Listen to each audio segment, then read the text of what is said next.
सितंबर 2013 को महाविद्यालय का सरकारीकरण किया गया था। उसके बाद 14 में इसको वापस डीनोटिफाई कर दिया। उसके बाद संस्था के सचिव ने राजस्थान उच्च न्यायालय जोधपुर में केस दायर किया।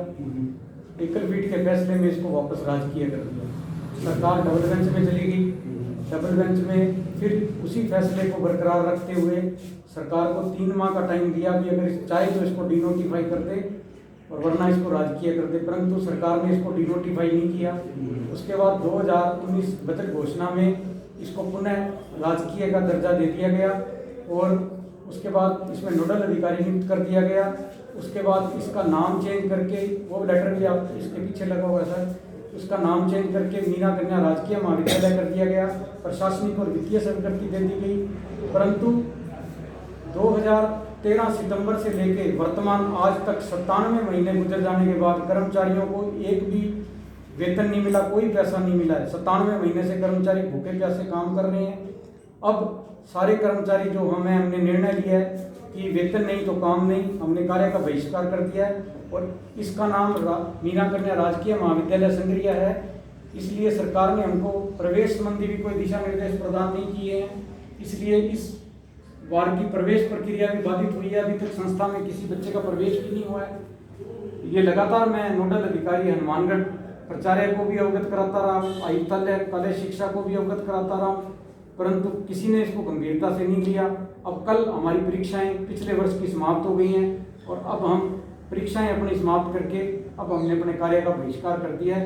अब जब वेतन नहीं मिल रहा साहब 98 महीने से, तो हमारी आर्थिक स्थिति बहुत ज़्यादा खराब है। अब हम कार्य करने की स्थिति में नहीं। ठीक है, वही है, आगे हम आगे भिजवाएंगे उनको आगे।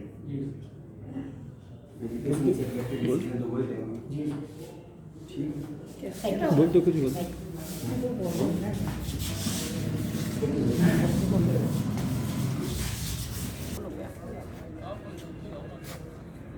हाँ जी, कमर न लग रहा, कोई सिर्फ आदमी ना कोई लड़कों ना 1-2 लड़की है, गोली का ही पिसा को नहीं मारना तो। हाँ। कितने महीनों से आपको तनख्वाह नहीं मिली? जी बता रहे जितना 97 महीने से नहीं मिली। अच्छा अच्छा, तो आपको घर परिवार में बड़ी दिक्कत है। क्या क्या दिक्कतें हैं, किस तरीके? दिक्कत है, दवाई का पैसा को नहीं मिल रहा तो। लड़का मेरा है को नहीं, एक बुआ जी की बिना परिवार काम लागे तो सोई है तो क्या करें, सारी दिक्कत है मेरे तो। दवाइयों का और का कोई गुजारा नहीं हो रहा। तो मीरा कॉलेज में आप कितने साल से काम कर रहे हो? 2 साल से कर रहे हैं। तब पहले मेरे आदमी कट्टो गए, अब मैं कर दी, मानने भी कुछ ही को नहीं मिल रहा। तो जको थे सबर रखे इतना साल बिंगो कोई फायदो को नहीं मिलो। तो आज ही बारे में ज्ञापन दिए भी, अभी मैं काम बंद करांगा। काम बंद करांगा, मैं झाड़ू काटूंगा। अच्छा जी, हाँ जी। हाँ जी, मैं मीरा कॉलेज की कर्मचारी श्रीमती शीला देवी। हाँ जी, मैं जी आपसे यही कहना चाहती हूँ कि मैं विड्रो औरत हूँ, मेरे कोई हस्बैंड नहीं है, कोई मेरे बेटा नहीं है, मेरे 5 लड़कियाँ हैं जी। और मीरा कॉलेज में मेरे को इतने दिन हो गए काम करते जी, मेरे को कोई वेतन नहीं मिला। मेरे बच्चों की घर की आर्थिक स्थिति ठीक नहीं है जी, और मेरे बच्चे भूख से तड़प रहे हैं, मैं कहाँ जाऊँ जी। मैंने इस कॉलेज में आपके 10-12 साल गुजार दिए और मेरे बच्चों की आर्थिक स्थिति ठीक नहीं है, मेरी खुद की भी ठीक नहीं है, मेरे को वेतन नहीं मिल रहा जी। ये जो एक पैसा भी नहीं मिल रहा है क्या? एक पैसा भी नहीं मिला जी। जैसे चर्चाएं आती है, मैनेजमेंट भी कहती है, सरकार भी कहती है कर्मचारियों का ध्यान रखते हैं, ये है, और कोई कुछ नहीं दिया जाता जी, 1 रुपया भी नहीं दिया जाता। और आप लगातार ड्यूटी कर रही है? लगातार ड्यूटी कर रहे हैं जी। तो ये तो आपके एक, जैसे आप दिखने में साधारण परिवार से हो और उसके बावजूद लगातार ड्यूटी करने के बावजूद तनख्वाह नहीं मिल रही है, तो आपका जीवन यापन तो बहुत कठिन हो गया होगा। कठिन हो गया जी, हमारे बच्चे भूख से तड़प रहे हैं जी।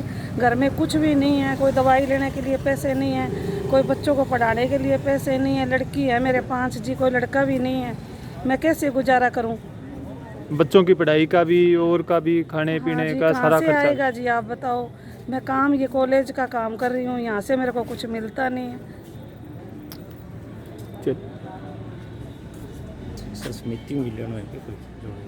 क्या नाम है? मेरा नाम महेंद्र है जी। किस पद पे हैं आप? मैं गेट कीपर हूँ जी। तो आप इतने लंबे टाइम से बगैर सैलरी के काम कर रहे हैं, तो किस आशा में काम कर रहे हैं? यही है भी हमारे को सरकार देगी, पैसे देगी। तो अब तक हमारे को कोई, वैसे मेरे को पाँचवा साल है, मेरे को कोई वेतन नहीं मिला है, ठीक है। और आज आपने स्टाफ के साथ मिलके हाथ खड़े कर दिए हैं कि अब बिल्कुल हमारा साहब, काम नहीं अब चलेगा। काम नहीं होगा जी। 5-6 साल मैंने सेवा कर दी और अब हमारे पार नहीं पड़ती है जी। मजदूर आदमी हैं और मान लो क्या घर की स्थिति है वो बहुत ज़्यादा गंभीर है, अब काम नहीं चलता है साहब। और वैसे ड्यूटी जो है मेरी 9 बजे से 4 बजे तक मैं फुल ड्यूटी लगाता हूँ, इतने दिन लगा दी, अब हमारे से पार नहीं पड़ती है साहब, बगैर पैसे बगैर। ये थे मीरा कॉलेज के जो स्टाफ हैं, यहाँ सारे आए हुए हैं और लगातार एक पीड़ा का अनुभव है और जीवन का एक संकट है, जीवन यापन का संकट है। और जो इनके शब्द सुने, जो इनकी बातें सुनी, सब घर परिवार वाले आदमी हैं, बच्चों का पढ़ाई का, स्वास्थ्य का, हर चीज़ की इनको भारी दिक्कत का सामना करना पड़ रहा है। और ये एक जो सब्र का बांध होता है, लगातार इन्होंने सालों साल कॉलेज के लिए काम किया और इस उम्मीद में भी कभी इनके दिन अच्छे आएंगे, परंतु अब वो आस टूट गई है और इतना एक कर्ज के जाल में लगातार ये दबते जा रहे हैं और आगे का जीवन एक तरीके से संकट में आ गया है। और किस तरीके से ये इस जाल से निकलेंगे, किस तरीके से इनकी कोई पीड़ा सुनेगा, कोई इनकी बात को प्रशासन, कोई जनप्रतिनिधि, किसी तरीके से कोई इनको सुनवाई नहीं होती देख आज इन्होंने यहाँ पे उपखंड कार्यालय में ज्ञापन दिया है कि ये जो आगे लगातार इस तरीके से अवैतनिक काम नहीं कर पाएंगे और जो अंत नहीं होता दिखा, तो एक इन्होंने एक कठोर छात्रों का भविष्य भी अंधकार में आ गया। बिल्कुल बिल्कुल जी, बिल्कुल।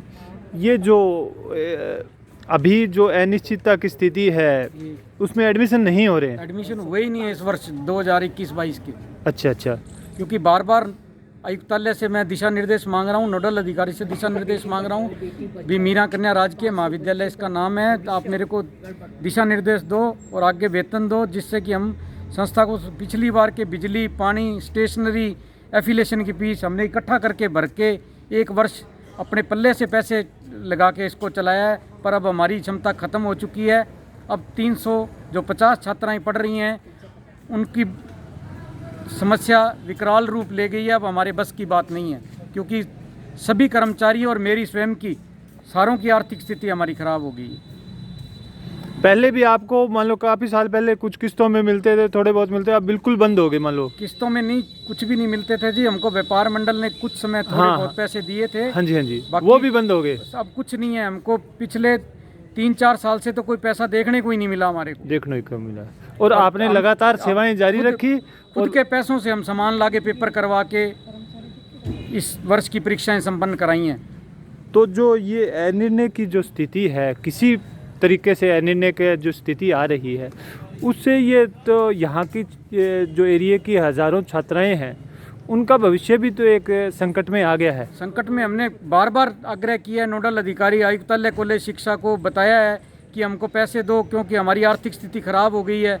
अब हमारी खुद की आर्थिक स्थिति इतनी खराब होगी कि अब हम काम करने में असक्षम हो गए। हाँ, तो ना तो वेतन का निर्णय है, ना एडमिशन के बारे में निर्णय, भी एक तरीके से सारा एक गोलमोल हो गया काम। बिल्कुल। तो ये बता रहे हैं यहाँ पे गर्चा जी कि किस तरीके से उनको समस्याएं आ रही है और सरकार को और सब लोगों को बार बार अवगत कराया।